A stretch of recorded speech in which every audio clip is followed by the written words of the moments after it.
नमस्कार। NEP PDP कार्यक्रम के इस सत्र में आप सभी का स्वागत है।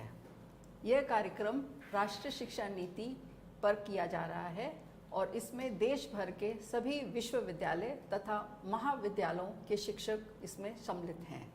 हमें बहुत खुशी है आपको इस कार्यक्रम में स्वागत करते हुए। ये 13वां बैच है इस कार्यक्रम का और इससे पहले बहुत सारे बैचेस हो चुके हैं। यह कार्यक्रम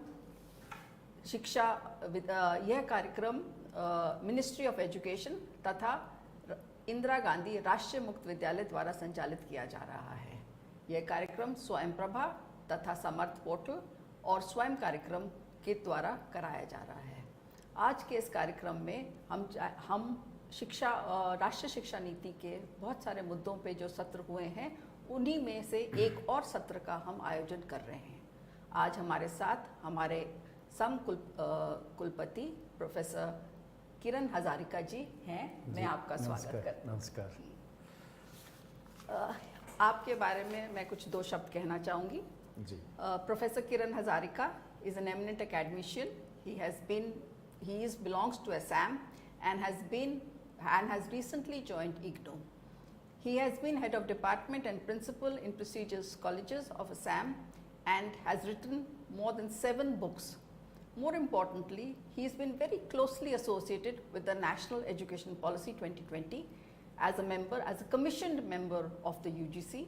He has been on very many committees of the UGC and has helped in the formulation of the National Education Policy and its implementation. He is also, Professor Hazarika is also a member of the NAC, and as we all know, NAC is responsible for the grading, so he is well versed with the system of accreditation and assessment of higher education. In addition to that, he has a vast experience of international programs, and today he will be talking about internationalization of higher education in India. He's been on committees which are related to international programs, and he's also very closely associated with the National Hindi Society, America, and has been the founder president of the International Forum for Language and Literature. Sir, हम आपका स्वागत करते हैं और हम अब थोड़ी देर में in a few seconds हम आपका प्रेजेंटेशन शुरू करेंगे।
नमस्कार।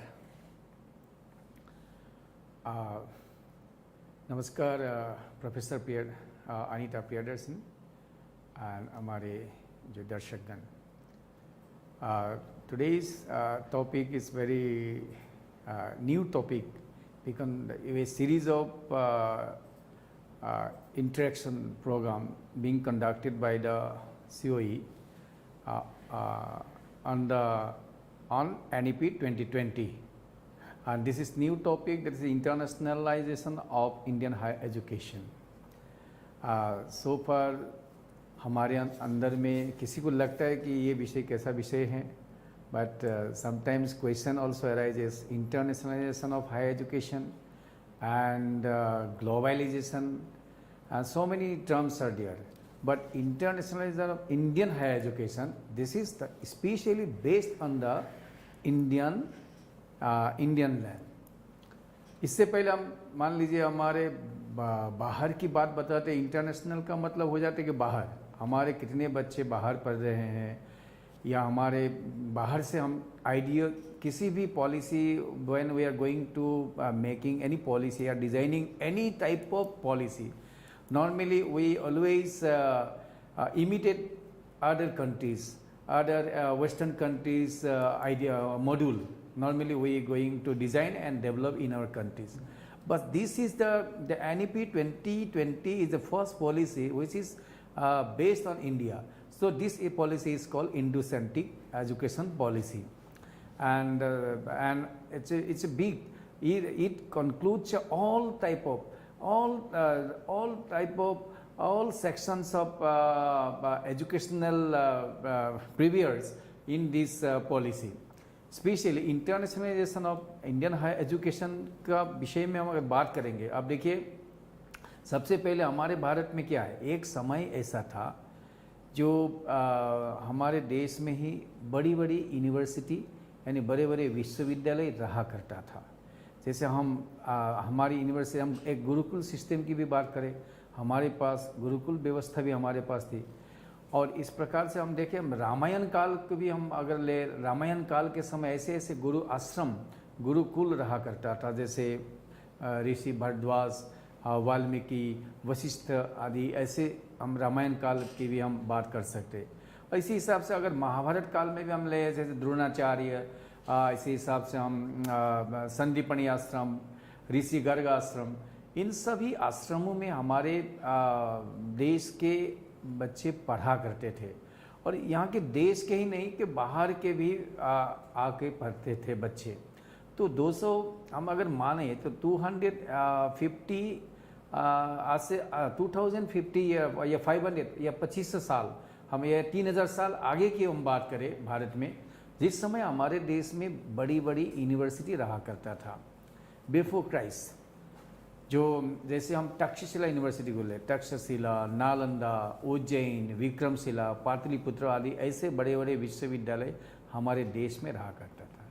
और इंटरनेशनलाइजेशन अगर हम देखें कि एक इंटरनेशनल यूनिवर्सिटी, एक पूरी तरह से ग्लोबल यूनिवर्सिटी का हम दर्जा तक्षशिला यूनिवर्सिटी को दे सकते हैं। उसके पास ये सारी कैरेक्टरिस्टिक्स उनके पास था, जिसके आधार पर जिस यूनिवर्सिटी में इंजीनियरिंग से लेकर तमाम स्पेस साइंस तक की पढ़ाई होती थी, जिसके आर्डर आर्किटेक्ट की पढ़ाई होती थी, सौसठ कलाओं की पढ़ाई होती थी, जिसके बेस पर हम इंडस वैली जो इंडस वैली हमारी सिविलाइजेशन की बात कर सकते हैं। जो इंडस वैली सिविलाइजेशन, जिस सिविलाइजेशन की जो हम सभी जानते हैं, जिस पर फिल्म भी बनी है, आप सभी ने देखे भी होंगे, तो एक बिल्कुल साइंटिफिक बेस के आधार पर वो सिविलाइजेशन बनी थी। उनकी टाउन प्लानिंग, उनकी जो आर्किटेक्चर, उनके इवन तो एक स्नानागार तक, जो हम आज मॉडर्न युग में जो एक स्नानागार या बाथरूम की जो कल्पना करते हैं, हम एक घर बनाते हैं सबसे पहले बाथरूम, अटैच बाथरूम की कल्पना करते हैं। But during that time A this type of architecture was being developed and that was such type of education was taught in our Takshashila University. So Nalanda also such type of international university, because a lot of students coming from the outside of the abroad of the Bharat, जो भारत के बाहर से जो बच्चे आगे पढ़ते थे, और तक्षशिला में तो thousands of students जो बाहर से आते थे। अभी उसी को एक आधार मानकर, तो एक समय में हमारे पास गुरुकुल की व्यवस्थाएं थी, हमारे पास विश्वविद्यालयीन व्यवस्थाएं थी। इन सभी व्यवस्थाओं को हम आधारभूत मानकर, बेस मानकर, how we can develop our today's education and और how we make our Indian education system and in international aspect. तो अगर हम इसको अगर माने, suppose in higher education institutions are committed to increase their global outreach। आज हम अगर इसको मानते हैं कि आज एक ग्लोबल सभी का एक ट्रेंड आ गया है। हम कितने सभी यूनिवर्सिटी में एक तो ये भी ट्रेंड आ गया कि हम कैसे एक बच्चे, बाहर का बच्चे, हम इसको एनरोलमेंट करें। सभी यूनिवर्सिटी का एक प्रकार का एक ध्येय रहता है, लेकिन इसमें हम कितना सक्सेस हो पाते पता नहीं।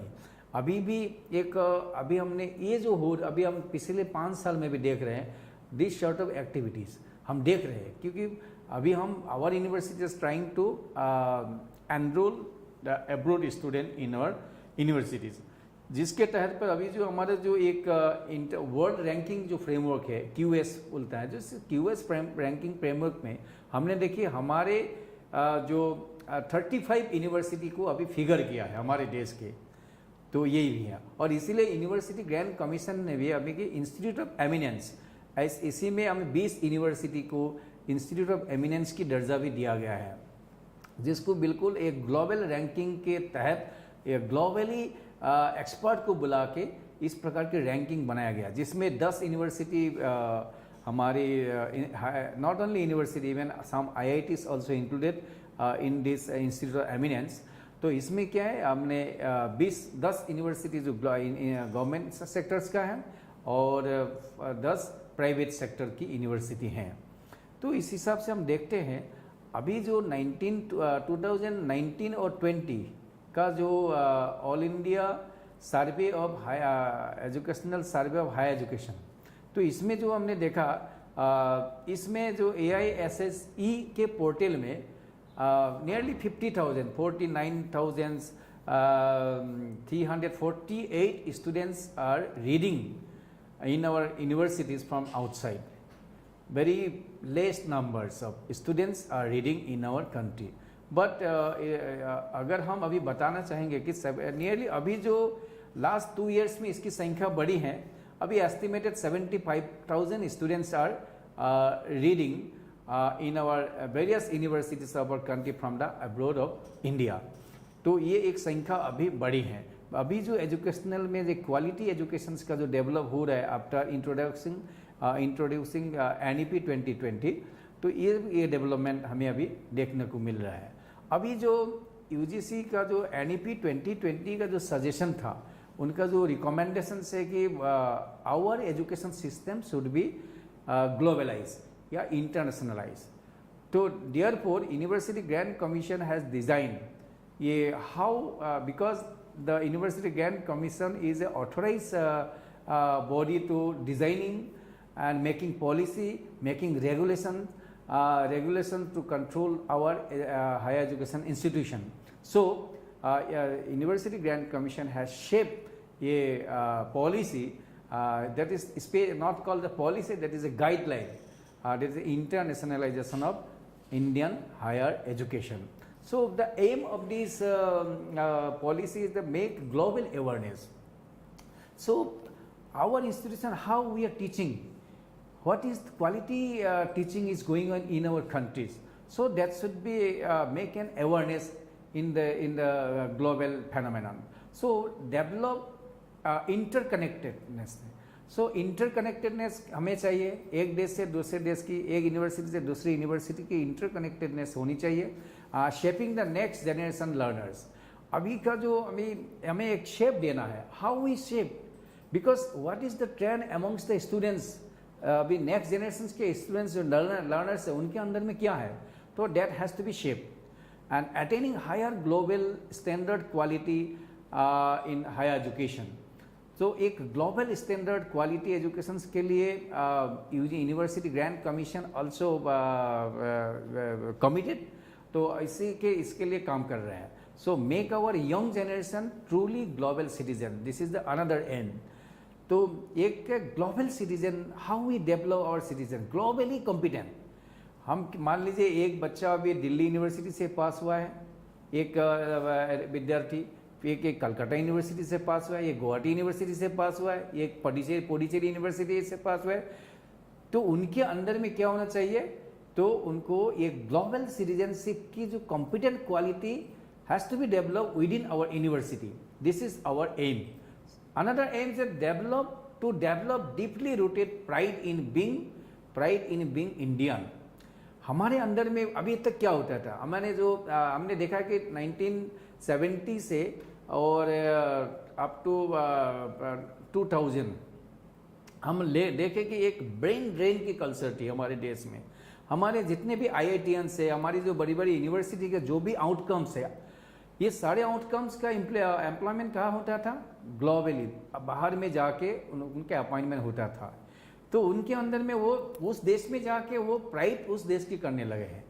तो हम अमेरिकन हैं, वहाँ का सिटीजनशिप लेने लगा है, वहाँ के कोई स्पेन के सिटीजनशिप लिया, किसी ने अमेरिका के लिए, किसी ने यूके का लिया है। इस हिसाब से हमारे देश से बहुत सारे बच्चे जाने लगा है। और आज के डेट में भी more than 10 lakh students are reading outside of India, अलग अलग कंट्रीज में। उसमें केवल अमेरिका में more than 3 lakh students are presently reading in various universities and higher education institutions. तो यही बात है। सो हमारा मतलब मकसद ये है कि एम ऑफ दिस पॉलिसी, तो we have to develop deeply rooted pride of being Indian. So एक भारतीयता हमारे अंदर कि मेरा जो प्रोडक्ट, मैं एक भारतीय हूँ, इस प्रकार का sense, inner sense has to be develop. ये हमारा ये लक्ष्य है। सो ये provide an excellent opportunity for global outreach. तो ये ग्लोबल आउटरीच को हमें कैसे डेवलप करना है, तो इसके लिए हमें ये काम करना है। अनदर थिंग से इसका अगर हम ऑब्जेक्टिव्स पर जाएं, तो ऑब्जेक्टिव में क्या है, तो डेवलप इंटरनेशनली रेलिवेंट करिकुलम। हमें इस प्रकार का करिकुलम डेवलप करना पड़ेगा जो इंटरनेशनली एक रिलेवेंट रहेगा to brand building in Indian higher education. अभी हमारे पास ब्रांडिंग सिस्टम बहुत कम है। हमने बहुत सारे यूनिवर्सिटीज ने अभी काफ़ी प्रयास किया है for branding there educational system, branding there product. Even some educational good quality educational product also can be branding. तो इस प्रकार से हम ब्रांडिंग सिस्टम को भी डेवलप करना। अभी तक देखिए अमेरिकन यूनिवर्सिटी ब्रांडिंग करते हैं।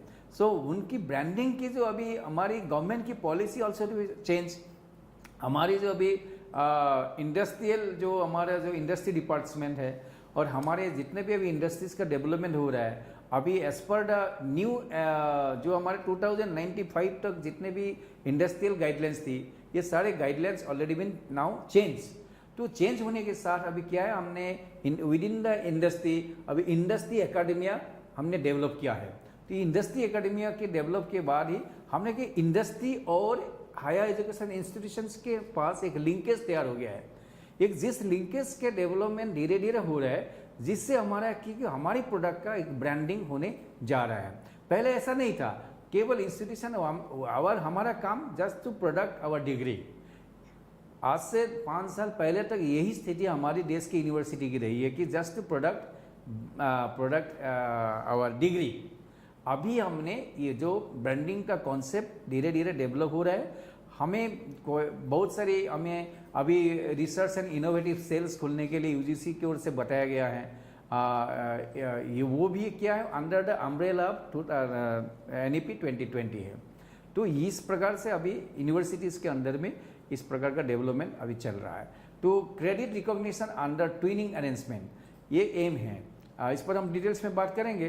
अभी हमने एक दो ट्विनिंग डिग्री ले सकते हैं। एक students can go for twinning degree. अगर किसी एक रेगुलर यूनिवर्सिटी में वो पढ़ रहे हैं तो he can go for twinning degree in other university also. Even वो फॉरेन यूनिवर्सिटी भी हो सकता है, प्राइवेट यूनिवर्सिटी भी हो सकता है, या किसी स्किल यूनिवर्सिटी हो सकता है। उनका जो एक क्रेडिट रिकॉग्निशन दोनों का हमें मिलेगा। तो ग्लोबल सिटीजनशिप अप्रोच हमारा इसका ऑब्जेक्टिव से है, मैंने एम में भी बताया है। और इसी हिसाब से to make India an attractive study this destination for foreign students. अभी तक हमने अट्रैक्टिव बना नहीं पाया है।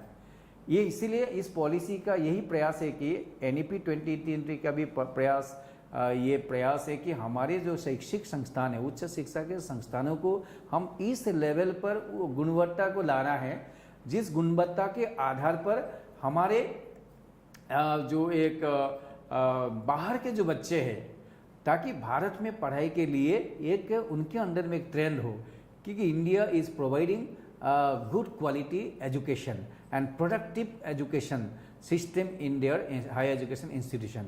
इस प्रकार से फॉरेन स्टूडेंट का रुझान अभी बढ़ रहा है। अभी लास्ट 5 ईयर्स में जो हम देखने को मिल रहा है धीरे धीरे, जो एक विदेशी राष्ट्रों के विद्यार्थी धीरे धीरे भारत की ओर उनके आने की इच्छा, स्पेशली जो those were South African countries and कुछ Russian countries and South East Asian countries, students are very interested to come and read in Indian universities. इस प्रकार का अभी क्वालिटी एजुकेशन का डेवलपमेंट की वजह से ये हो रहा है। तो नेक्स्ट है तो further internationalization competency in our faculty and students. तो हमें इसका भी एक ध्यान देखना है to promote active linkage between Indian and foreign higher education institution. इसका मतलब हमें उसको एक लिंकेज भी बनाना पड़ता है। मान लीजिए किसी ऑक्सफोर्ड यूनिवर्सिटी के बच्चे आके हमारे यहाँ पढ़ सकते हैं फॉर इंटर्नशिप, हमारे यहाँ आ सकता है, तो एक एजुकेशनल एक्सचेंज प्रोग्राम के तहत उनके बच्चे यहाँ आके पढ़ेगा, हमारे बच्चे भी वहाँ जाके पढ़ सकेगा। ये गाइडलाइन इसी के बारे में बताते हैं। तो इस हिसाब से हम NEP 2020 और इंटरनेशनलाइजेशन इसमें क्या बता रहे हैं, तो इसमें जो एक committed to revamping and reinvigorating the Indian higher education system. अभी बिल्कुल मैंने बताया कि कटिबद्ध है, NEP बिल्कुल कटिबद्ध है, बिल्कुल कमिटेड है, प्रतिबद्धता के साथ अभी हमारी हायर एजुकेशन सिस्टम को डिजाइनिंग कर रहा है। तो इसमें जो फाउंडेशन जो पिलर्स है, हम एक्सेसिबिलिटी, आजकल हमारी जो कैसे आम विद्यार्थी इसको एक्सेस कर पाए, इसलिए सभी यूनिवर्सिटी को बार बार इंस्ट्रक्शन जा रहा है, UGC की ओर से भी जा रहा है, क्योंकि आप एक्सेसिबिलिटी को बढ़ाया है। और इसी हिसाब से इक्वलिटी, हमें अभी पहले ऐसा था कि केवल अभी पढ़ाई में केवल जैसे जो अच्छे घर के विद्यार्थी वही पढ़ सकता था, इसीलिए हमारे एजुकेशन पॉलिसी आपने देखे होंगे, हम किस प्रकार से सोशियली डिसएडवांटेज ग्रुप को भी हमने आगे बढ़ाने का इसमें NEP 22 में इसमें प्रयास किया गया है। और इसी प्रकार से जो वुमेन्स को भी आगे बढ़ाने के जो माइनॉरिटीज़ हैं, तो इस प्रकार से डेवलपमेंट करने का प्रयास किया गया है, ताकि समाज के हर एक क्षेत्र के व्यक्ति, हर एक क्षेत्र के विद्यार्थी आके पढ़ सके, किसी भी कास्ट क्रीड की किसी प्रकार की विषमता न रहे। इसलिए एक समता एजुकेशन सिस्टम में एक समता रखा गया है। जैसे ऋषि संदीपनी के आश्रम, आप देखिए ऋषि संदीपनी के आश्रम और द्रोणाचार्य के आश्रम, ये दोनों गुरुकुल की व्यवस्था अलग थी। जैसे द्रोणाचार्य के आश्रम में केवल क्षेत्रीय विद्यार्थी ही पढ़ सकता था, लेकिन संदीपनी आश्रम में उनके गुरुकुल व्यवस्था में ऐसी थी कि किसी भी प्रकार के विद्यार्थी आके पढ़ सकता था। उसमें किसी क्षेत्रीय भी आ सकता है, कोई वैश्य का भी विद्यार्थी आ सकता है, शूद्र का भी विद्यार्थी पढ़ सकता है। इस प्रकार की भी गुरुकुल व्यवस्था हमारे देश में हुई थी। सो इक्वेलिटी का जो आधार है, इक्विटी जो है हमारे, इसको वहाँ से लाया गया कि एजुकेशन में इक्विटी को लाया गया है। इसी हिसाब से क्वालिटी में किसी प्रकार की कॉम्प्रोमाइज़ नहीं है। We must develop our quality education, ये NEP हमें बोल रही है। इसी हिसाब से एफोर्डेबिलिटी, अगर संस्थान प्राइवेट भी हो या संस्थान किसी भी प्रकार के हो, तो उसमें एफोर्डेबिलिटी होनी चाहिए, उसमें बहुत ज़्यादा फीस भी ना हो। इस पर भी सरकार अभी ध्यान देगी अंडर NEP 2020, और ताकि हमारे इंटरनेशनल जो भारत के बाहर के विद्यार्थी भी यहाँ आकर पढ़ सके, इस प्रकार के एफोर्डेबिलिटी को डेवलप करना है हमारे लिए। इसी हिसाब से अकाउंटेबिलिटी, क्योंकि एजुकेशन सेक्टर में कभी अकाउंटेबिलिटी पहले कभी रखी नहीं थी। अभी मैं एक प्रोफेसर हूँ, मेरी अकाउंटेबिलिटी है, मैं कितने विद्यार्थी, मैंने जो विद्यार्थी की तैयारी कर रहा हूँ, मेरे विद्यार्थी के जो उसका आउटकम को हमें देखना पड़ेगा। उसकी केवल एम्प्लॉयबिलिटी को देखने से भी नहीं होगा, तो उसका एम्प्लॉयबिलिटी के सेल्फ एम्प्लॉयमेंट हम दे पा रहे क्या उसको एक व्यक्ति के नाते हम क्या उसको बना सकते हैं, क्या एक उचित एक उपयुक्त जो नागरिक जब हम कहते हैं, एक उपयुक्त नागरिक के रूप में एक व्यक्ति को तैयार करना, वो हमें हमारे एक प्रतिबद्धता रहनी चाहिए। उसकी लेखा जोखा अकाउंटेबिलिटी हमारा, हम कितना क्लासेस लेते हैं, हम कितना प्रतिबद्धता के साथ काम करते हैं, वो जरूरी है। तो इसमें ये सब चीज़ें बताई गए। इसीलिए जो एक्सटेंसिवली हम एक फोकस इसमें एक to attain highest global standard, हम एक ग्लोबल स्टैंडर्ड पे हमारे एजुकेशन सिस्टम को लेके जाना है, to increase entry of greater numbers of international students. अभी हमें गुड नंबर्स ऑफ स्टूडेंट्स का जो ट्रेंड अभी धीरे धीरे डेवलप हो रहा है हमारे एजुकेशनल इंस्टीट्यूशंस को। अभी जो G20 में हमने देख रहा है, बहुत सारे G20 में हमने हायर एजुकेशन इंस्टीट्यूशंस को भी भारत सरकार ने तय किया कि जो भी हायर एजुकेशन इंस्टीट्यूशन से सिलेक्टेड हायर एजुकेशन इंस्टीट्यूशंस में इस प्रकार की एक्टिविटी किया जाए। अभी जो ग्लोबली जो G20 या Y20 के अंदर में जितने भी बाहर के डेलीगेट्स हमारे देश में आ रहे हैं, हमारे जो बड़े बड़े संस्थान हैं हायर एजुकेशन से, उसमें आने के बाद उनकी नज़रिया बदल गई है, उनकी नज़रिया बिल्कुल बदल गई कि उसने अभी बोलने लगा है कि हमारे भारत में भी उच्च प्रकार की इस प्रकार की शिक्षा हो सकती है। तो to achieve internationalization at home, घर में ही हम इंटरनेशनलाइजेशन करें, एक अंतर्राष्ट्रीय वातावरण हम अपने घर में ही, अपने परिवेश को ही, घर means within our university, within our country, we have to develop the internationalization, such type of sense has to be develop. क्योंकि मतलब एक ग्लोबल यूनिवर्सिटी, एक ग्लोबल हायर एजुकेशन इंस्टीट्यूशन, जहाँ एक वाइब्रेंट ग्लोबल वातावरण वहाँ पे रहेगा हर समय। इसीलिए इसका मूल जो एक फोकस होगा इस पॉलिसी का, टू लीड टू विश्व गुरु, भारत को एक विश्व गुरु के आसन तक ले जाने का। जो हमारे एक समय में जो भारत विश्व का गुरु था, पूरी दुनिया को शिक्षा देते थे, सभी विज्ञान हो, साहित्य हो, संस्कृति हो, योग हो, आयुर्वेद हो, चिकित्सा विज्ञान हो, एस्ट्रोनॉमी साइंस हो, भू विज्ञान हो, खगोल विज्ञान हो, हर एक विज्ञान में, जीव विज्ञान हो, हर एक विज्ञान में भारत का एक प्रभुत्वता रहा, जो प्रभुत्व रहा, और ज्ञान के प्रखर ज्ञान का यहाँ उदय होता था, ज्ञान का मंथन होता था और दुनिया को हम सिखाते थे। उस प्रकार का विश्व गुरु का भारत को पुनः हम विश्व गुरु के आसन तक हमें ले जाना, ये हमारा ध्येय है। मतलब तो इंटरनेशनलाइजेशन एट होम, जो मैंने बताया कि हम घर में ही कैसे वातावरण तैयार करें, within our country, within our campus, हम how we develop the internationalisation. तो इसके लिए capacity building in internationalisation initiative, collaborative communication between Indian and international faculties. अभी हमने हम जो फैकल्टीज का अपॉइंटमेंट करते हैं, कुछ हम faculty internationally acclaim expert faculties को भी हमें रिक्रूट करना पड़ेगा अपनी यूनिवर्सिटीज में। इसी हिसाब से international dimension to curricula in the science, social science and beyond to spark a deeper reflection about course content and effective pedagogy to promote better learning outcomes for all students। तो इसके लिए भी हमें हमारा जो करिकुलम तैयार करेंगे, इस करिकुलम हम किसी भी विधा में हो, तो उसको हम क्या है, हम एक आउटकम्स को देखते हुए तैयार करना पड़ेगा, ताकि हमारा स्टूडेंट दोस्त outcomes has to be globally fit, उसके लिए हमें काम करना पड़ेगा। To other areas of strengthen in India such as science, technology, engineering and mathematics, जिसको हम कहते हैं स्टेम, तो उसके भी इंटर्नशिप और apprenticeship to make them attractive for foreign student.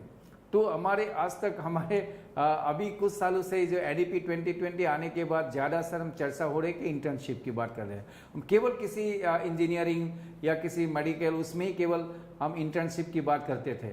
अभी हम हर एक विषय में भी, इवन आर्ट्स के सब्जेक्ट्स में भी, आप मैनेजमेंट के सब्जेक्ट्स में भी, कॉमर्स के सब्जेक्ट्स में भी हम क्या इंटर्नशिप कर सकते हैं, जब अप्रेंटिसशिप कर सकते हैं। इसीलिए जिससे क्या है कि जो ग्लोबली फिटनेस ज़्यादा स्टूडेंट्स में बढ़ेगा, then the foreign student will attract for to come to read in our country. तो quality residential facilities to students from abroad to ensure effective living conditions and learning environment. तो इस प्रकार से हमें अब देखेंगे, इस प्रकार का एनवायरनमेंट हमारे अंदर में तैयार करना पड़ेगा। इसी से हम देखेंगे credit recognition under twinning arrangement. बहुत सारे अभी प्रश्न हो रहे हैं कि पहले यूजीसी इसकी मान्यता नहीं थी कि एक ही समय में 2 डिग्री नहीं ले सकते थे। अभी इसके लिए जो क्रेडिट ट्रांसफर का सिस्टम जो डेवलप किया है, आप सभी को भी मालूम है, academic bank of credit is being introduced by the university grant commission and अभी more than 1 crore students are registered in this portal. So maximum institution, higher education institution also registered themselves in that national academic depository portals. So by which we can transfer their credits from one university to other universities. So एक विद्यार्थी को अपने credit account खुलने का तो इसी हिसाब से उसका क्रेडिट ऑटोमेटिकली ट्रांसफ़र हो जाएगा। इसीलिए अभी यूनिवर्सिटी ग्रांट कमीशन भी इसमें committed to offering dual degree in under the twinning enhancement system. तो अभी जो इसमें से हमारा क्या एक्सपेक्टेड बेनिफिट क्या होगा जो ट्विनिंग एनहेंसमेंट से, जिसमें जो graduateds are more employable, benefiting from exposures with overseas institutions and students. This is the key driver to motivating students. इसीलिए कि ओवरसीज में जाने के लिए उनको एम्प्लॉयबिलिटी के लिए बहुत सारी सुविधा हो जाएगी हमारे इस, ये भी एक सुविधा है। और बाहर के भी बच्चे आके यहाँ भी जॉब कर पाएंगे, ऐसी बात नहीं है। To social interaction and cultural exchanges due to mobility makes our student adaptable to new environment and cope with challenges arising out of diversity. तो ये भी एक हम बोल सकते हैं institutional learning and quality improvement by virtue of exposure to foreign institution.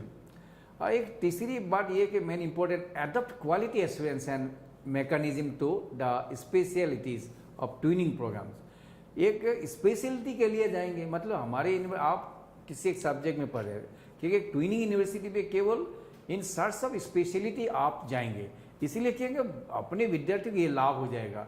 जहाँ कुछ स्पेशलिटी है, आपको कोई स्पेशल पढ़ना को मन है, पढ़ने के लिए आपको मन है आपके अंडर में, तो वहाँ आप जा सकते हैं। ये सब अभी इस प्रकार के अभी ऑफरिंग हो रहा है। तो अभी जो internationalisation of Indian higher education का मेन जो टारगेट है to make global citizenship approach. अभी developing knowledge, skills and values in our next generation which they need to engage with the world and believing that we can all make a difference. ये जो एक slogan है we can all make a difference, हम किस प्रकार से हम एक डिफरेंट एजुकेशन सिस्टम कर सकते हैं, हमारी जो आउटकम से एक डिफरेंट हो जाएगा। हमारे जैसे हम पहले केवल बोलते थे कि IITians आर डिफरेंट, अभी हमने कहेंगे कि all Oxford universities are different, their products are different, California's products are different. तो अभी जैसे हम 100 यूनिवर्सिटी की बात करते हैं वर्ल्ड की, चाहे वो डिफरेंट कहते हैं, इस प्रकार का we can all make a different within our university product. So एक we will our institution will fit all the students, make all the students globally competent, to empowering the student with understanding of how the world works economically, politically, socially, culturally, technologically and ecologically empowering हो जाएंगे हमारे विद्यार्थी। तो higher education institution में endeavor to inculcate essential values such as diversity, interdependence, empathy and perspective is in students. Engaging with community services with a special focus in and around the higher education institution will contribute at a range of level from local to global. जैसे हमें local to global जैसे हमें होना पड़ेगा, then our system यही है कि global citizenship approach हम डेवलप कर सकते हैं। और अगला है कि इसमें एक मेन चीज़ है, आप एक पॉइंट्स पे देखिएगा, inculcate skill in students such as critical thinking. अभी normally our students are not never thinking about critical things के बारे में कभी थिंकिंग करते नहीं है। So such type of IQs will be develop within our campus for thinking of critical things. As well as the communication skill has to be developed. Our students normally we are therefore communication. I am not going to say that only English is the communication media, but our regional language may be developed up to that level for communication. हम एक क्या है, हम एक regional language पे पढ़ते हैं, लेकिन उसके बारे में उसको भी एक कम्युनिकेशन लेवल पर डेवलप करने से बाहर के विद्यार्थी पढ़ेंगे हमारे। तो इसका भी एक हमारा ये है कि हम बाहर के विद्यार्थी जो those students coming from the outside to our countries, तो first time we will give them even there are provision up to 1 year bridge course for our local language learning systems. इसी हिसाब से हम टेक्नोलॉजी स्किल्स, अभी हमारे सारे आप धीरे धीरे देख रहे हैं how our institutions are going to develop. Even during the COVID period, the online system being developed. University Grant Commission also approved the blended education system, that is 40%, up to 40% online education system can be provided and 60% offline courses can be provided. Okay, this is called blended mode. So in the near future, if such type of situation again create in our country, then up to 100% online courses can be provided in our systems. So technologically we develop. Therefore, our Swayam portal being developed by the ministry. So even the Indira Gandhi National Open University will also develop their Swayam. They are also feeding agency for Swayam portal. So as they can more than 287 courses are available in our portals, Swayam portal. This is the development of the technology skills. So by using our technology, by using our smart classroom, so many reference teaching can be possible within a classroom. Likely the cross-cultural awareness system. So cross-cultural awareness system, the concept of universal brotherhood will be developed. आज हम देखेंगे कि अगर हम एक मान लीजिए हम कुछ विद्यार्थी रशिया का पढ़ रहे हैं, कुछ विद्यार्थी साउथ अफ्रीका हमारे इंस्टीट्यूशन में पढ़ रहे हैं, तो हम अपना कल्चरल परफॉर्मेंस करेंगे, वो अपना कल्चरल परफॉर्मेंस करेंगे, इससे क्या वो अपना पहनाव पहनेंगे, हम अपना पहनाव पहनेंगे, इससे एक international brotherhood concept can be develop. तो इस प्रकार का हम cross cultural awareness the system will be develop within our universities. तो इसी हिसाब से adaptability, so adaptability also be developed within our university. So global citizenship harness this knowledge, values, skills and are uniquely positioned to contribute in multiple contexts, that is locally, nationally and internationally. They will be extremely critical for building a more sustainable, resilient and compassionate world in the 21st century. That is the main target of this NEP 2020. This is the main perspective for development of international higher education. So our education, internationalization of higher education is based on the ICT way. Therefore, because if we are using ICT based education system, then it will addressing the concerns for access and equity through help of massive online open course MOOCs. I already told you that Swayam portal is being there. Before Swayam portal, our Indian scholars are depend on Coursera. Coursera originally that was developed, because now the MOOCs is the largest portal in the world. As every day, it is assessed that every day 40 million students daily access our MOOCs, our Swayam portals. ये कितनी बड़ी बात है, इतनी बड़ी संख्या के विद्यार्थी आज इसका एक्सेस कर रहा है. To creation of e-content and taking offering of online courses beyond physical boundaries. अभी हमने ये सब अभी हो रहा है. देखिए अभी हम आज e-content हर एक यूनिवर्सिटी में आज e-content डेवलप हो गया है. पहले ये सिस्टम नहीं थे, इसीलिए मैंने बताया ना कोविड 2020 जो है, कोविड-19 से हमारे यहाँ एक सिस्टम डेवलप हो गया. हमने ई-कंटेंट को डेवलप करना शुरू कर दिया है. आज यही एक इंटरनेशनल बाकी कंट्री से हम थोड़ा आगे जा रहे हैं इस मामले में. तो इंफ्रास्ट्रक्चर जो हमारे पास है वो has to be upgradation with the help of ICT to streamlining the form of process of admission of foreign student through help of ICT. आज कोई विदेश से में रहते हुए भी भारत में एडमिशन ले सकते हैं घर बैठे. ये सब सिस्टम अभी यूनिवर्सिटी में डेवलप हो गया है. तो virtual partnership with foreign expert in workshop. तो इस प्रकार से हम आप देखते हैं, आप थोड़ा समझ में आएगा कि ICT बेस पर हम किस प्रकार से कर सकता है. According to the academic and research collaboration, मैंने पहले भी बताया कि आज हमें एक रिसर्च इंस्टीट्यूट के साथ हमें डेवलप करना पड़ा. Therefore, NEP 2020 has suggested to establish one national research foundation also, because अभी हमें क्या करना, अभी हम मैक्सिमम फंडिंग की व्यवस्था अभी बहुत सारी एजेंसी से हमें हो रहा है रिसर्च फंडिंग, लेकिन आने वाले समय में हमारे इंस्टीट्यूशंस में नेशनल रिसर्च फाउंडेशन से भी अभी हमें फंडिंग होने वाला है, जिससे हमारे जो एक रिसर्च का डेवलपमेंट होगा। इसलिए जो रिसर्च इंस्टीट्यूट है वो इंडस्ट्री से सबके साथ विथ कोलैबोरेशन हमें रिसर्च का डेवलप करना है, एकेडमिक रिसर्च का डेवलप करना बहुत जरूरी है। अभी हमें पहले भी बताया था हम एम के समय तो ब्रांडिंग बिल्डिंग अब्रोड, तो हमें एक हमारे एजुकेशन इंस्टीट्यूशन में एक ब्रांड का डेवलप होना है। How we develop our brand, so preparing country specific report based on academic and market research on priorities of perspective students.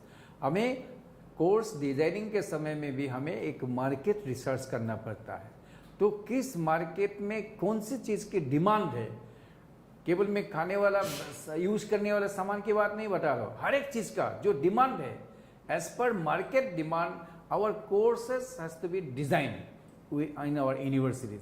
Accordingly, the country-specific strategy may be formulated and implemented with the help of government and regulatory bodies to attract those prospective students to study in India. तभी हमें हमारे देश में बाहर के विद्यार्थी आएंगे। Higher education institutions are encouraged to set up offshore campus in order to expand the outreach of the institutions and build the image of India as institution of eminence have been permitted to have offshore campus. मैंने पहले बताया हमने 20 संस्थानों को institute of eminence दिया गया जिनको offshore campus खोलने का अधिकार दिया गया है, और ये नहीं कि हम 20 संस्थान को ही एमिनेंस इंस्टीट्यूट ऑफ एमिनेंस की घोषणा हो गई। अगर इंस्टीट्यूशन अपने लेवल पे डेवलप करेगा और आने वाले समय में और ज़्यादा इंस्टीट्यूशन का को इंस्टीट्यूट ऑफ एमिनेंस का दर्जा दिया जाएगा, who can open their offshore campus abroad of the country also. So this disseminations of information on education system and accreditation ranking process in India. So scholarships are very important, very important. So government also providing some scholarship also. So the international higher education, Indian higher education system, these guidelines also asks to connect the alumni.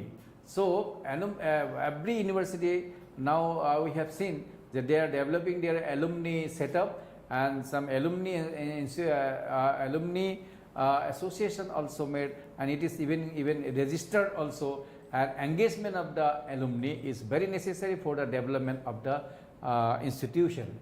Office for international. So these guidelines already suggested to all the universities for opening a international affair office in within their campus for coordinate all the matters relating to welcoming and supporting foreign students and signing point of contact for carrying out all the collaborative activities with foreign students. Because if they in the near future large numbers of students from abroad will come to our country, but it is not possible to control the government. Therefore, these guidelines suggested to establish one international affair office within their campus to dealing with all type of activities of the foreign student, those who are reading inside our campus. Rule of higher education, that is higher education institutions are encouraged to involve stakeholders like regulatory bodies, international organization, alumni association, industry in designing of the international strategy.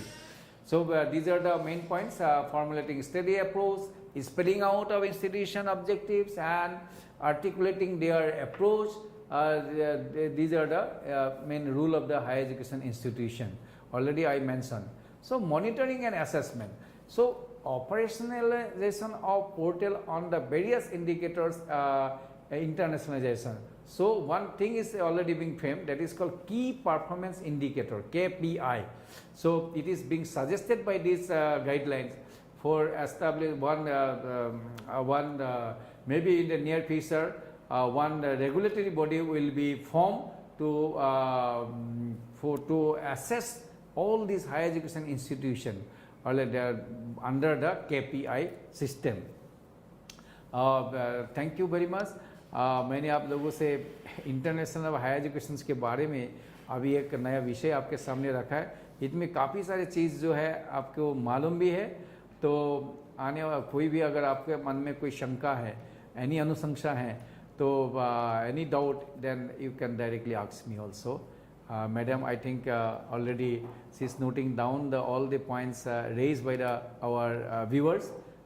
Madam, please.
Thank you very much, sir. It was a very interesting presentation and बहुत सारी चीज़ें सोचने वाली हैं, क्योंकि जिस प्रकार से world is becoming a global village, तो ये भी ज़रूरी है कि हम अपने education system, specially higher education को बिल्कुल ही क्वालिटी के बेसिस पे इंटरनेशनल स्टैंडर्ड का बनाएं और ज़्यादा से ज़्यादा इंटरनेशनल स्टूडेंट्स हमारे यहाँ आएँ। सर, कुछ सवाल आए हैं जो मैं आपके सामने प्रस्तुत करना चाहती हूँ। जी। एक हमारे एक साथी ने पूछा है कि they have asked about this dual degree, और I will just read out the question to you, जहां उन्होंने पूछा हुआ है कि ड्यूअल डिग्री कैसे होती है। Just one moment.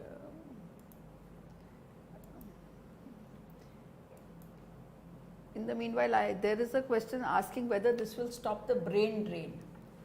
Certainly. Whether this internationalism will stop the brain drain. Certainly, it will stop our brain drain. I already mentioned from the last 30 decades, that is 30 years, 2070 to 1970 to up to 2000s.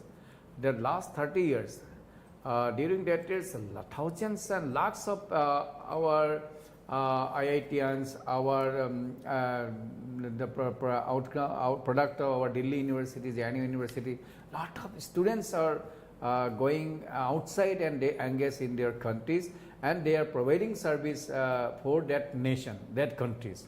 But we are not getting such type of facility from these outcomes. But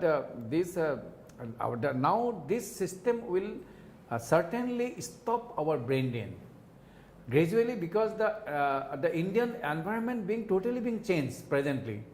If we will go back up to 5 years, not go beyond the 5 to 10 years, but we have seen that last 5 to 10 years, we have seen that our all level development, all development, the level of engagement, all development the sectors, service sectors being changed.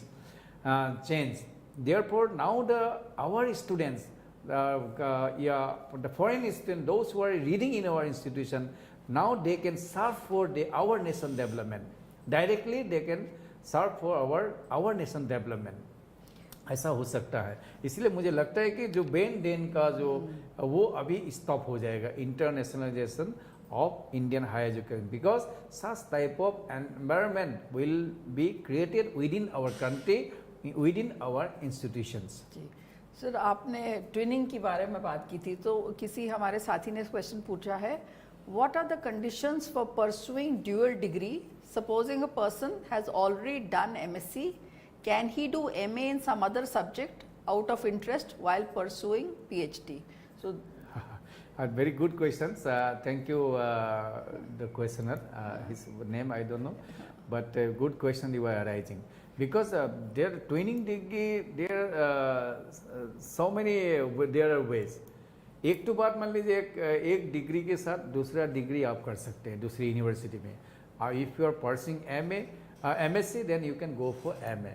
That is being this degree is approved because it is recognized by the University Grant Commission. That is recognized. Another thing is that if you are reading in a certain university, if you are for a time being, suppose for a semester you are going to read in other university. अगर उस university में पढ़ रहे हैं तो उससे भी आपको again you can come back to your parent university, original university. You are joining in the next semester, then you are breaking semester where you are joining in the other universities, that credit will come and transfer to this university automatically because credit is your personalized. Now the credits become personalized. Now credit become customized. आपके अंदर आपके पास वो credit आप because bank का जो खाता है ABC academic bank of credit वो खाता आपका है, तो इसीलिए आप किसी भी यूनिवर्सिटी में आप किसी भी कोर्सेज में जाके ज्वाइन कर सकते हैं. Even you can come back to because this is therefore it is called the NEP 2020 is a student friendly policy because multiple entry and there are provision of multiple entries and multiple exit systems are there.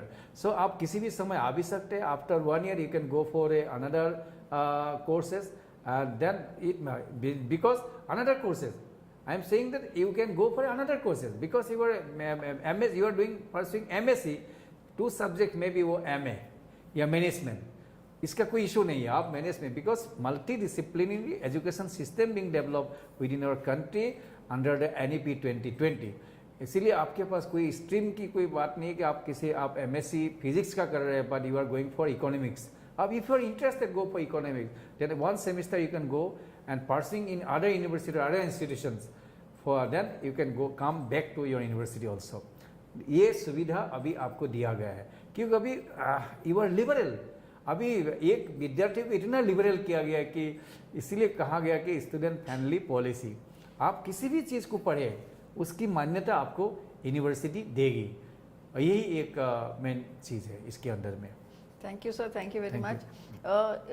One of the teachers has a little bit of apprehension because what she's asking is that NEP promotes regional language and communication skills in regional languages. Then how will students face global competition if he wants to do his higher studies in other states or abroad? Yeah, very nice question. That is asked by a teacher. Thank you, ma'am. इसमें क्या है, आप देखिए regional languages को पढ़ाई करना, इससे क्या होता है, इसका मतलब इसमें ये नहीं बताया कि ये ग्लोबल कॉन्टेक्स्ट नहीं है.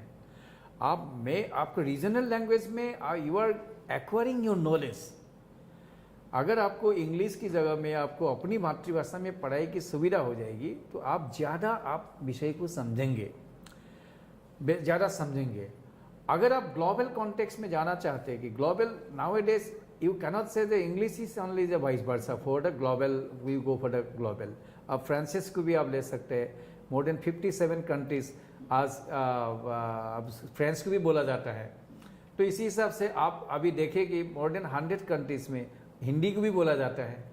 अभी आप हिंदी को भी आप पढ़ सकते हैं. मान लीजिए ये भी हमारी मातृभाषा है, तो इस हिसाब से मातृभाषा की पढ़ाई करने से ग्लोबल कॉन्टेक्स्ट करना ये कोई ग्लोबल कम्युनिकेशन के लिए कभी बाधा नहीं हो सकता है.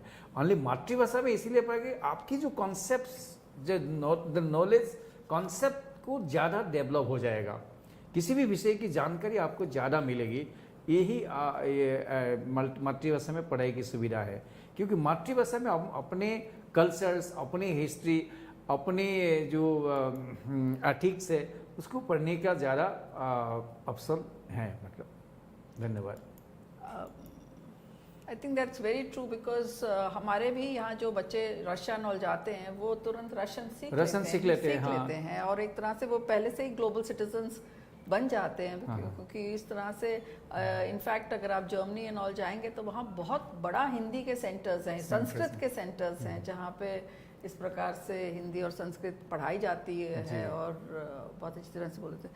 तो लगभग हमारा कार्यक्रम में मुझे लगता है इतने ही सवाल आए हैं, मगर जो बात आपने कही अबाउट कैपेसिटी बिल्डिंग और कैपेसिटी बिल्डिंग की जिस प्रकार से कोर्सेज बनते हैं और हमारे जो teachers of colleges and institutions उनको भी इंटरनेशनल एस्पेक्ट का, जैसे इस पे भी सवाल आया कि जो आपने आज बोला, in fact lot of people are saying that this is a very informative session because it is giving us a lot to think about. That is one of the comments which has come and people now thinking that how can we be a global college or a global university and times higher education में हम कैसे आए, इस तरह से सोच शुरू हो जाएगी. So, तो इसमें मेन चीज़ है कि जैसे आपने सही बताया कि जो अभी हमारा प्राइम जो मुख्य मकसद जिसको कहा जाता है, उद्देश्य ये है कि यू फर्स्ट बी इंडियन.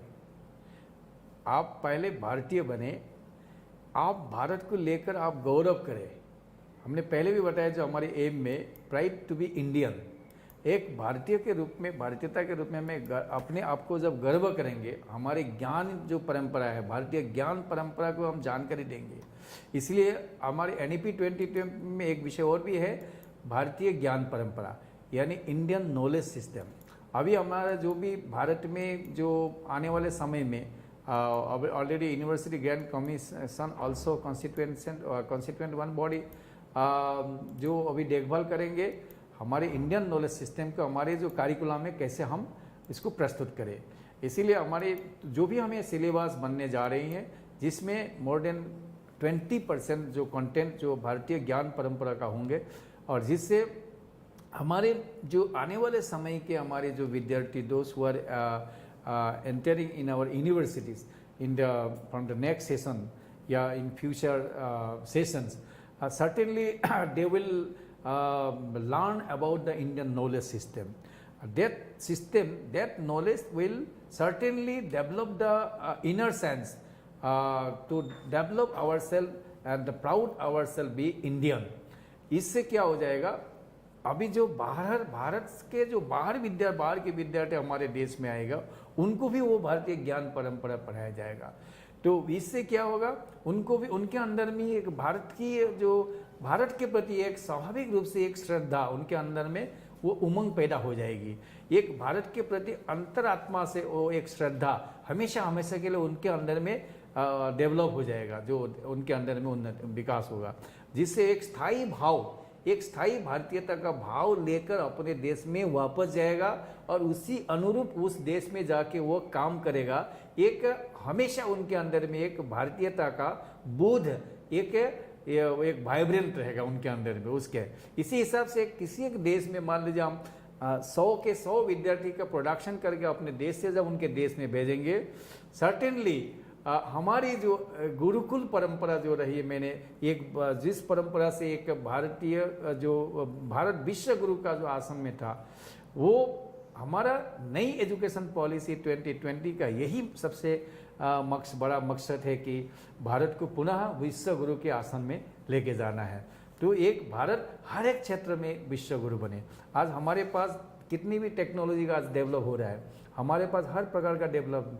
आज देखिए हम कितने बड़े बड़े रोड, आज वर्ल्ड क्लास रोड हमारे देश में बन रहा है. ये जो रोड की जो टेक्नोलॉजी है, आज अभी जो रोड का जो डेवलप होने जा रहा है, इनोवेट होने वाला, जो कश्मीर से जो श्रीनगर से मुंबई तक जो जिस रोड में केवल 20 घंटे में पहुंच पाएंगे, उसके ना टायर फटेगा ना कुछ. उसी हिसाब से उस टेक्नोलॉजी को डेवलप करके बनाया गया. कभी टायर भी गर्मी नहीं होगा, इस प्रकार का कंस्ट्रक्शन होने जा रहा है. हमें आज कितनी बड़ी आप कैप्सूल ट्रेन बनने जा रहे हैं हमारे देश में. हमें मुंबई से दुबई तक जाने के लिए हमें कैप्सूल ट्रेन समुंदर के नीचे से 100 फीट नीचे से अभी बनने जा रही है. तो ये सब टेक्नोलॉजी का भी डेवलप होने रहा है. हम हिमालय में कितनी बड़ी बड़ी टनल बना रही है. आज देश में कितना बड़ा बड़ा टनल बना दिया गया है, जो हमारे एक दुर्गम से दुर्गम जगह को भी हम सुगम बनाया है. ये हमारे पास ये टेक्नोलॉजी है, चाहे इंजीनियरिंग के क्षेत्र में हो, चाहे चिकित्सा के क्षेत्र में हो. आज देखिए चिकित्सा के क्षेत्र में पूरे देश विदेश से विद्यार्थी और पेशेंट आज आ रहे हैं. हमारा देश अभी एक हब बन गया है कि हमारे पास हमारे जो चिकित्सा व्यवस्था है ये बहुत सस्ता है. तो जिससे आज प्रोवाइड हम एफोर्डेबिलिटी कर दिया है। इसी हिसाब से मैंने अपने हमारे इंडियन हायर एजुकेशन सिस्टम को भी हमने एफोर्डेबिलिटी बनाने जा रहे हैं ताकि मैक्सिमम एसेसिबिलिटी डेवलप हो। यही है internationalization of higher education policy का यानी NEP 2020 का जो सजेशन है हमारी भारतीय का उच्च शिक्षा को किस प्रकार से हम इंटरनेशनलाइजेशन बनाया जाए, यही मकसद है। धन्यवाद। Thank you so much, sir. I'd like to, on behalf of all the teachers who have asked the questions and who were listening to this program, I take this opportunity to thank you very much. I think the essence was very beautifully set out by you from the historical perspective, जहाँ आपने शुरू किया नालंदा तक्षशिला से लेके और 21st century तक जिस तरह से आपने बात की, the essence is that the need for taking deep pride in being Indian, because if you're a proud Indian, then only you can be a proud international citizen also. Thank you so much. Thank you very much. Thank you very much.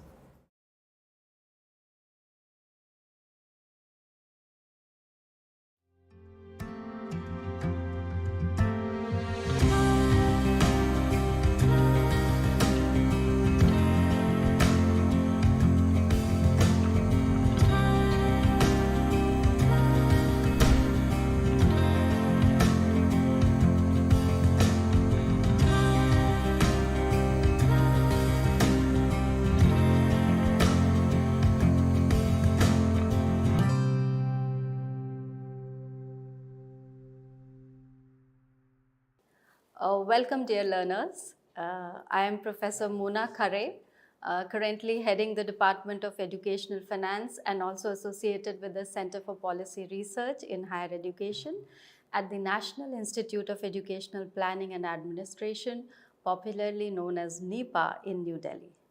It is my great pleasure to be talking to you today on a very, very important aspect that has been included and emphasized in the National Education Policy 2020, that is skills training, vocational education and graduate employability in India.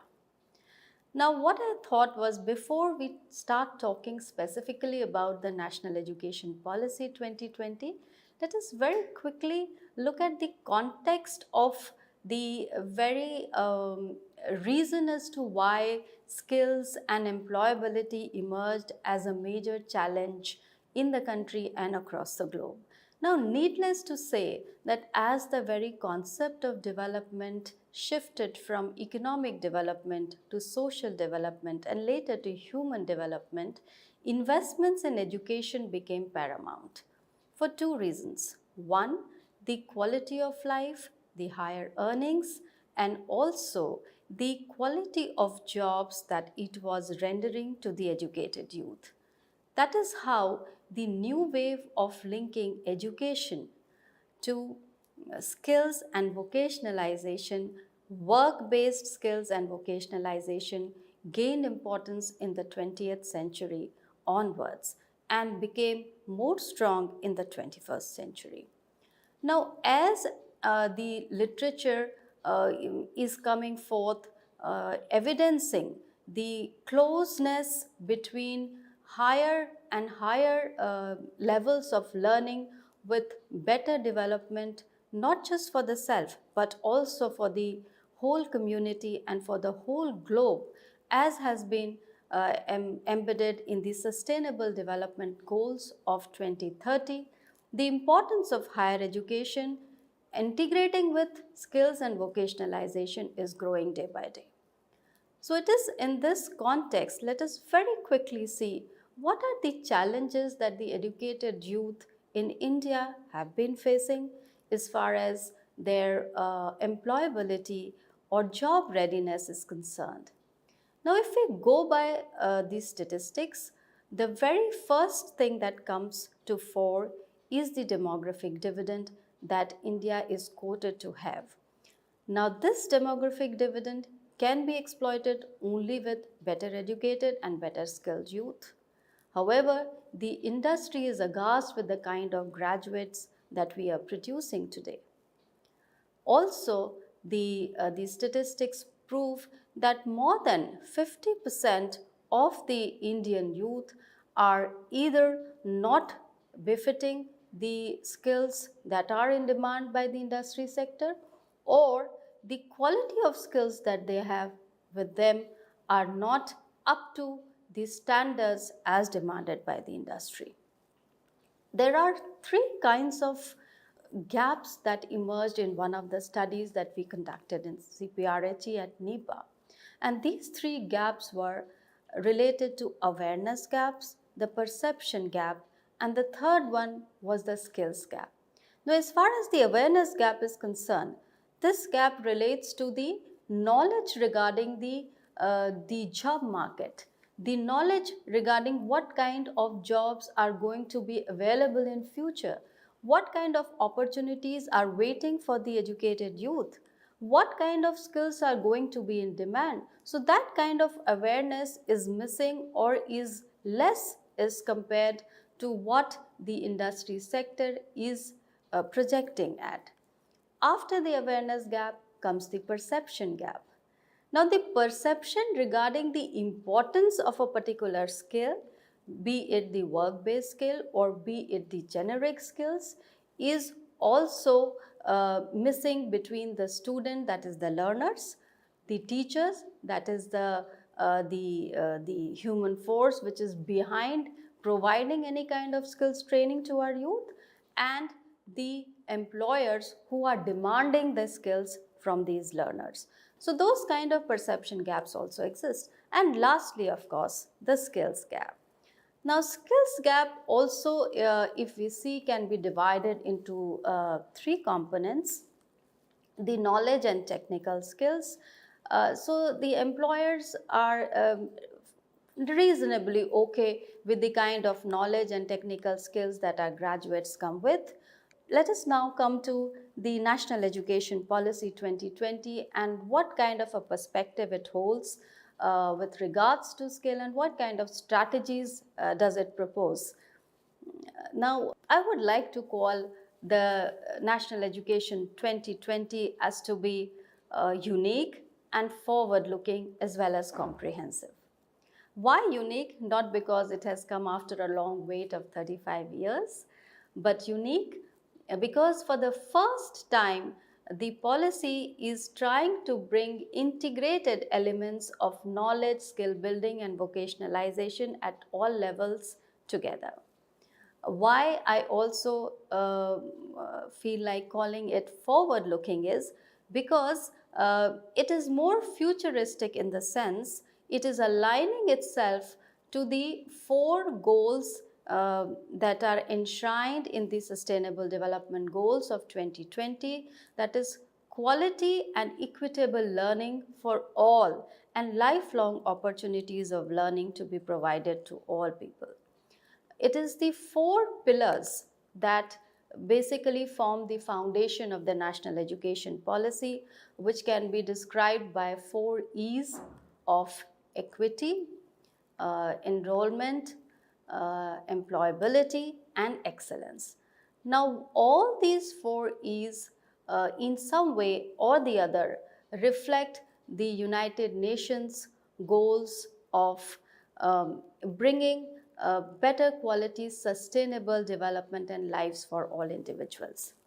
Very quickly, let us look at the few major principles on which the education policy is based, or it is enshrined in the National Education Policy. The very first one being the recognizing, identifying and fostering the unique capabilities and capacities of each individual student. Now, it is for the first time the policy is saying that every individual has specific talents and it is important to recognize, identify and nurture them. The second aspect, which is very new in the policy, is the multidisciplinarity and skill-based education, which has to be brought in together at all levels. The third aspect, which is striking, is the extensive use of technology and training in digital skills also to be an integral part of learning. And the fourth is respect for diversity and local context. So for the first time, we are not just looking at global skills, but we are also giving equal importance to our local art, heritage and culture. and this also to be a part of learning at all levels of education.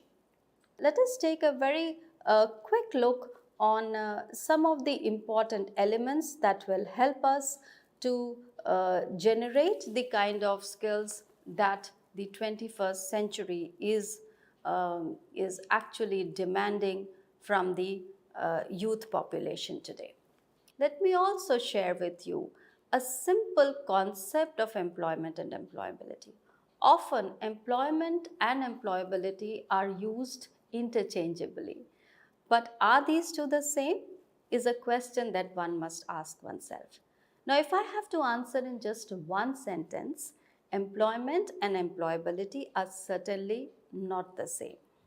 Now, employability is basically an individual's preparedness for the world of work in totality. So, it comprises of a set of achievements in skills, in understandings, in personal attributes that can make graduates to gain employment, to remain in employment, to progress in employment, but also contribute in a meaningful fashion to the community and to the global development as well, aiming at sustainable development that flows down the generations. So this is how the concept of employability has to be understood, and this is how the concept of skills delivery has been encompassed in the National Education Policy 2020. The second aspect of skilling that one has to understand is the pace at which the new skills are coming into feature or are coming into focus with the fourth industrial revolution and now the fifth industrial revolution knocking the doors, which is based on IT-based high technologies, AI, that is artificial intelligence, big data management, etc., etc. So how this pace of change, the kind of dynamism that the industry sector is experiencing by way of putting up the demand for new skills every day. So on this point also, the National Education Policy has tried to provide some kind of a guidance and direction as to how we can tackle this very aspect of being responsive to the needs of the new industry. Let me now come to specific areas in terms of skill development, vocational education. They are also able to imbibe many of the generic skills which we just talked about are missing in our youth. So at the lower levels of education, we are trying to integrate with some foundational skills, some generic skills. At secondary and senior levels of education, we are trying to move towards more functional skills. However, it is for the first time that even at the higher education level, in a concrete fashion, the skills-based education is being integrated at all the levels, be it undergraduate teaching, be it postgraduate teaching, or be it even PhDs, doctoral level teaching. Now, at all levels, we are trying to not just integrate skill building with each of these subjects, but a separate degree and diploma level programs in vocationalization are also proposed to be started. So this is how we are trying to build a continuum of skill delivery across all levels of education. Also, what is very interesting to learn here is we are also trying to break the silos. We found that training was not part of higher education system at all. In fact, there were institutions like ITIs or polytechnics or even technical education, engineering and professional education, which had a component of skill training, apprenticeship learning. All of these had a major content of skill building and training, but the general academic education at the higher education level was considered or was expected to be knowledge producing and imparting knowledge to the young learners by way of providing both horizontal and vertical mobility to the graduates. Now, when I say horizontal mobility, we are providing for students to move from general academic streams to vocational streams. There are greater choices and freedom and flexibility given to them to make a choice of the subjects that they would want to study, which may be a combination of science, of arts, of music, designs of postgraduate education or higher education. That is, we begin with, let us say, a 3-year undergrad program or a 4-year undergrad program with a 1-year postgraduate program. So all kinds of combinations and choices are being given to the students with greater flexibility to move between academic education, work-based education, skill-based education, and vocational education, thereby breaking the silos between the two. The third aspect that I would like to bring to fore is multilingualism and multidisciplinarity. For the first time, there has been a specific emphasis on bringing out literature, reading material, and teaching in regional languages, also promoting English language and foreign language learning in the universities and also at senior levels of schooling. Multidisciplinary learning, interdisciplinary curriculum development, and multidisciplinary large-scale universities to be opened, which provide a more holistic kind of a learning, more diverse kind of an exposure to our learners is also in the fray. Then comes the third aspect, that is experiential learning. Now, how experiential learning can be promoted is the National Education Policy proposes 3 areas. One, of course, is the work-based learning skills. The second is art-based skills. And the third is sports skills.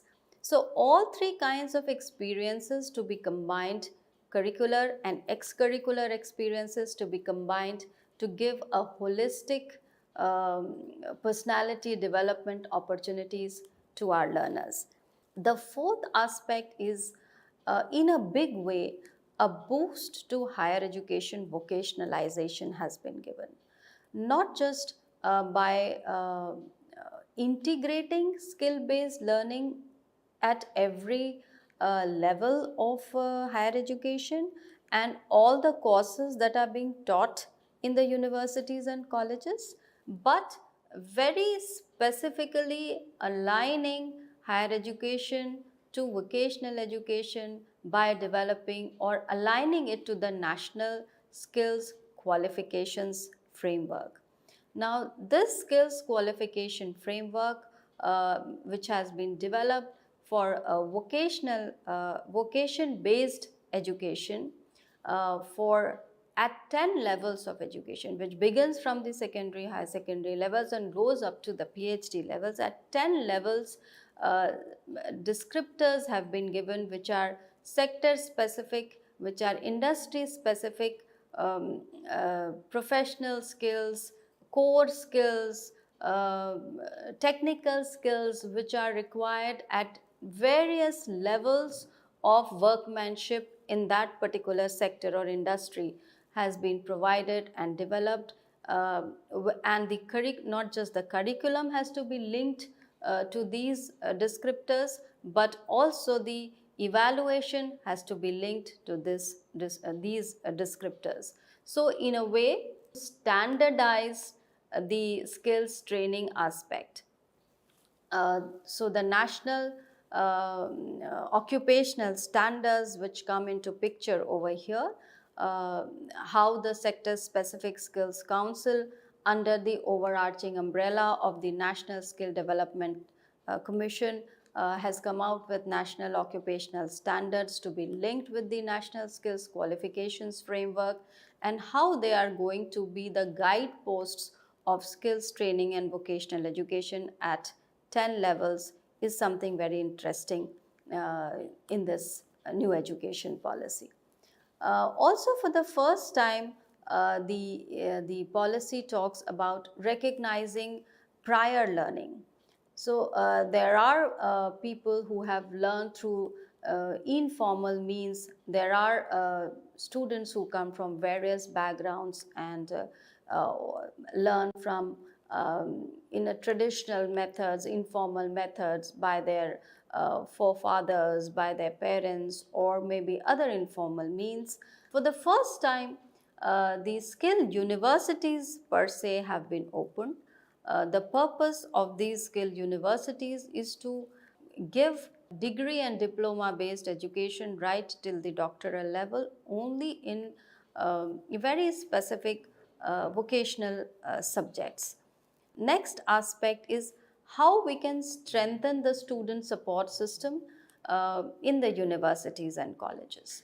The next aspect that the new education policy is trying to build is the new age skills and how to integrate digital learning and IT based skills at every level. So, for example, the Ministry of Electronics and Communication has started centers of excellence in various universities to impart high-end skills in IT and electronics to the students. The next aspect is building in the entrepreneurial culture. So, startup hubs, centers of innovation, how can these startups be funded? All these are part of the national education policy. And lastly, as to how international organizations can also be brought in to impart various kinds of skills to our students is also in the fray. The two major ministries which are working hand in hand to achieve this is the Ministry of Education, certainly in the lead, but working very closely with the Ministry of Skill Development and Entrepreneurship. Uh, the two together in the recent budget are proposed to launch about 5,000 skill centers in the very next year. Uh, Also is the e-portal, the virtual lab, 750 virtual labs that are proposed to be created in science and mathematics, 75 skilling e-labs which are proposed to be created. All of these give greater credential to whatever has been proposed or suggested in the National Education Policy 2020. However, if we look at all the various things which have been suggested to be implemented, it is too much on the platter. Three important areas or three important concerns that one has to keep in mind if we at all want to implement all of these proposed strategies in their true spirit. One is a proper mission mode, a proper vision, and a proper mission to be able to embrace all of these proposals or all of these suggestions which have been made in the national education policy.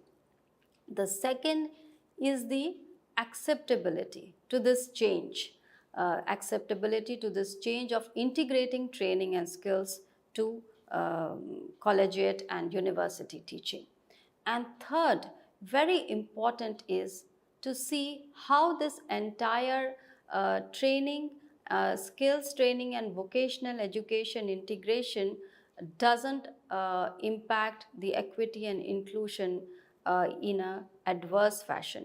Because if we look at the current scenario, the kind of disparities and distortions that exist today in our higher education system can be categorized into four kinds. So we see disciplinary disparities. There are certain disciplines like engineering or professional education, which is very much in demand by the industry sector as far as employment and jobs is concerned.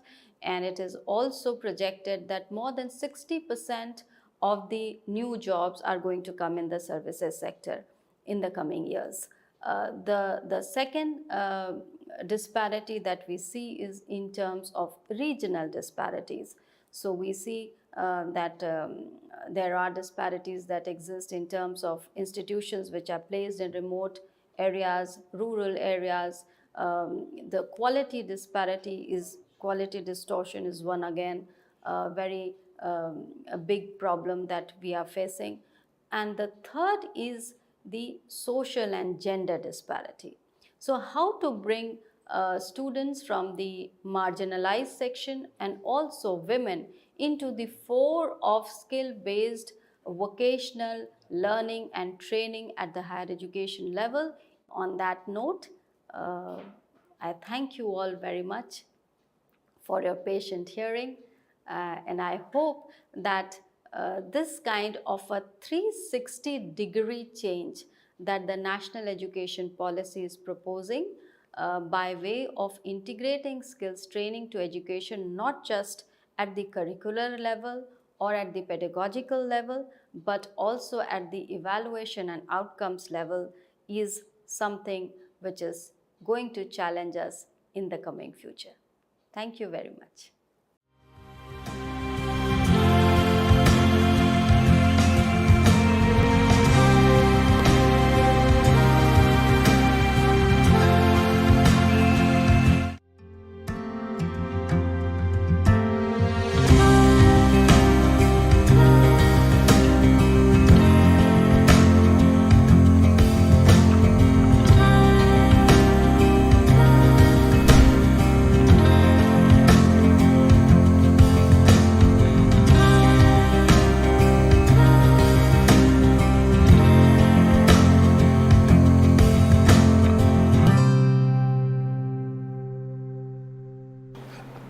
Welcome learners.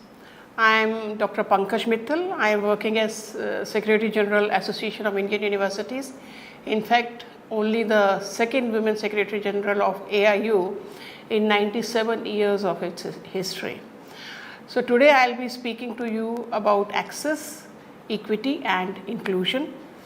As you all know that the National Education Policy, which has come after 34 years and is a very, very innovative, democratic and student-centric policy, it talks a lot about the access to higher education. And you would also know that the access means access which is measured through the gross enrollment ratio, that right now for our country is 27.1.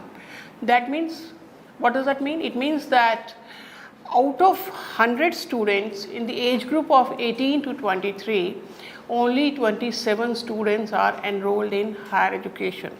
That looks bad because many of the developed countries have something like 67%, 71%, 75% at the gross enrollment ratio. And India, which is the second largest higher education system of the country, I mean, it is sometimes very surprising that we are the second largest higher education system of the country with more than 1,000 universities, more than 4 crore students, 15 lakh teachers and something like 45,000 colleges, is still very low in terms of gross enrollment ratio, which is only 27.1 right now. So the National Education Policy, it spoke a lot about access, means access to higher education. It also spoke a lot about equity.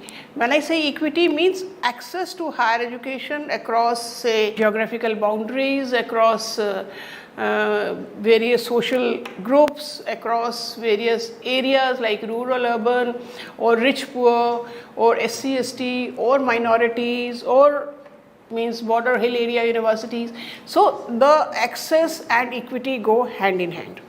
And the National Education Policy says that the access should be raised to something like 50% by 2035. That means that out of 100 students in the age group of 18 to 23, and why I take 18 to 23? Because that is a relevant age group in which the students are entering the higher education system. So the National Education Policy says that in the relevant age group of 18 to 23, by 2035, 50% of the students should be in the institutions of higher education. Now, how do we achieve it? So if we really want to improve the access, what are the possible ways of increasing the access to higher education? See, one very simple method will be that increase the number of universities and colleges. The government can be asked to increase the number of universities and colleges, but as you all know, it's not very easy because a lot of funding is involved in opening new universities and colleges. So it can be open, but not to that extent which can cater to the GER of something like 50% by 2035. So what could be the second method? Second could be maybe increase the intake capacity of the existing program. So in a class, if you're having say 30 students or 50 students, increase it to 70, 80. So that can also increase the access to higher education because more students will be enrolled in higher education. But again, as you know, that it affects the quality because large group of students in a particular class will not be very good for imparting quality education, especially the personalized education which the NEP is talking about.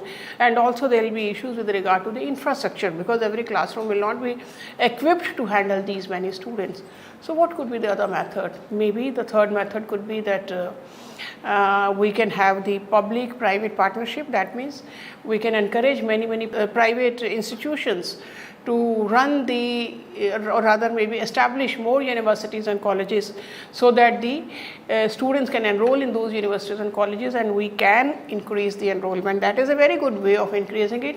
But then there are quality issues associated with it because some private institutions are very good, they can be giving quality education, but some are there for profit motive also. So that could be a way, but then it has to be done with a lot of sort of carefulness. We have to be carefully selecting the private participation in higher education. But one novel way which I think of is when we say that we do not have money to open more universities and colleges, and we also say that there is a lot of unemployment in the country. Can you think of this novel idea that what is the capacity of our higher education institutions and how much we are using them? Are we using them to the optimum capacity? Is the optimum utilization of higher education institutions there? Now you all know that India has a large higher education system, and that means we have so many universities, colleges with large infrastructure in terms of say buildings, labs, libraries, classrooms, such a large infrastructure. And can you imagine how much time it is used? So if you just do a simple mathematics in UGC for a long time, and we have been projecting that 180 actual teaching days are mandatory in a year. So that means out of 365 days, 180 actual teaching days means half of the year. Half of the year is gone. And every day the university is not open for more than 8 hours. So that means 1/3 of a day. So 1/3 and 1/2 will make it 1/6. So that means whole of our infrastructure we are using only for 1/6 of the day. That means not more than 15 to 16% of utilization of the existing infrastructure. We cry at the top of our voice that India is a poor country, but are we a poor country if we are able to afford wastage of something like 80 to 85% of our existing infrastructure? Can we think of something like flexi timings in which the universities can open early in the morning, can work till late in the evening? At least we can think of doubling the time for which the universities and colleges are open so that the existing infrastructure can be used for the maximum capacity. In the foreign countries I have seen, the universities open very early and they close very late in the night, and so there is a possibility of having flexi hours. I am not talking of 2 shifts, morning shift, evening shift. I am talking of flexi hours in which some classes can be held in the morning, some in the afternoon, some can be held in the evening. So just imagine that if this happens, the whole infrastructure can be used to the maximum possible extent. And if I am talking about double, so then we have already doubled the infrastructure without spending a penny, except for on more teachers, which will also address the issue of employment of teachers. So optimum utilization of resources is something which we should be doing for increasing the access, in addition to the methods which I have spoken so far. Another method which again the National Education Policy has given a lot of emphasis on is using the online methods of teaching. There are too many concepts. There is a concept of academic bank of credit where the students can be learning course wise. There is a concept of online teaching, and now the University Grants Commission has said that any university which is rated as a grade university by NAC can be running online programs, means complete online programs. So the students can be enrolling in these programs in large numbers, and that will also address the access issue in a big way. And I am very sure that the online education will help in actually achieving the 50% gross enrollment ratio by 2035. So these were the possible ways in which we were thinking of increasing the gross enrollment ratio. But now let me take you to something different, and that is GER a right method of assessing the access to higher education? And we did a study. I at AIU did a study, and I published a paper in Economic and Political Weekly, which is available on eligible enrollment ratio. You know, how do we measure gross enrollment ratio? That is the number of persons enrolled in higher education divided by the number of persons who are in the age group of 18 to 23. But are all the people in the age group of 18 to 23 eligible to get admission in higher education? No. Who is eligible to get admission in higher education? The persons who have passed 12th class. So who will be the eligible population who will be able to get admission in higher education? That means persons in the age group of 18 to 23 who have passed 12th class. So if we see that population as the population, as the base population from which the enrollment is there, and we did a study with say around 10 countries, and these 10 countries were USA, Germany, France, UK, China, Brazil, India, Indonesia, South Africa and Pakistan. So these 10 countries we studied for a period of 2013 to 17 to see what is the difference between gross enrollment ratio and eligible enrollment ratio in these countries.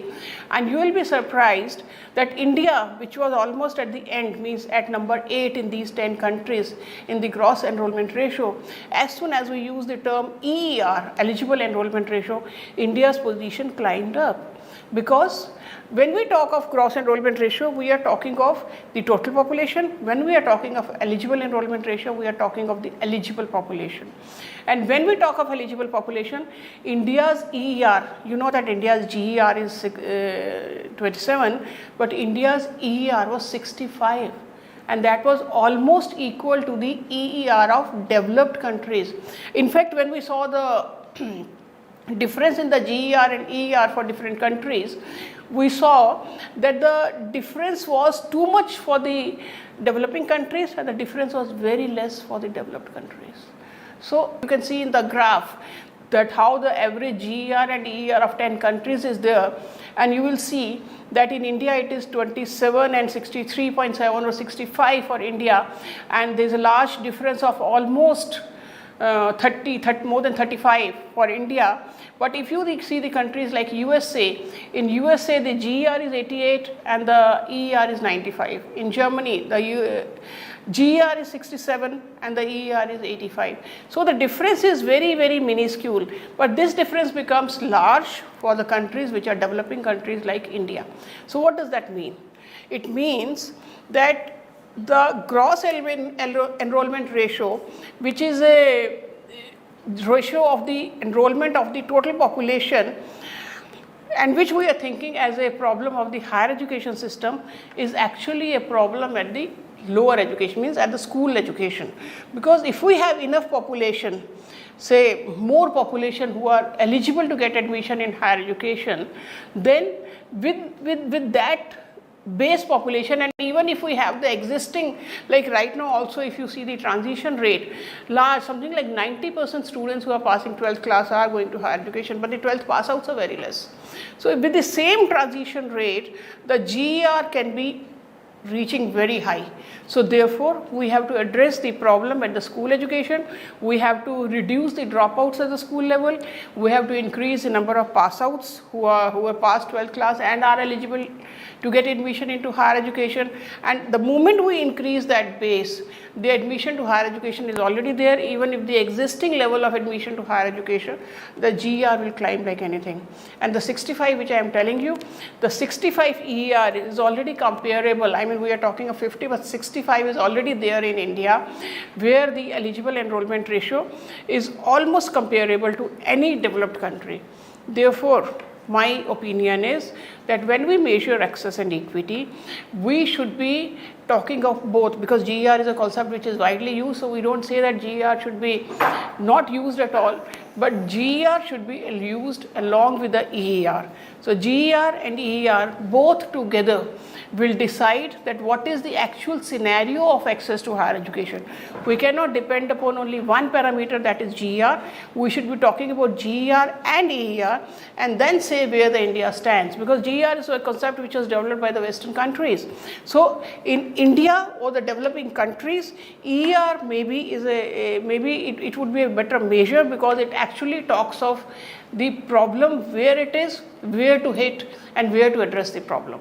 So with that, I would like to thank all of you for listening patiently, and I hope that both, I mean, there were many suggestions which I gave today, but the two suggestions, one is optimum utilization of resources, and second, using GER and EER both as parameters for measuring the access to higher education would go a long way in measuring access and in projecting India in a better light in front of the world.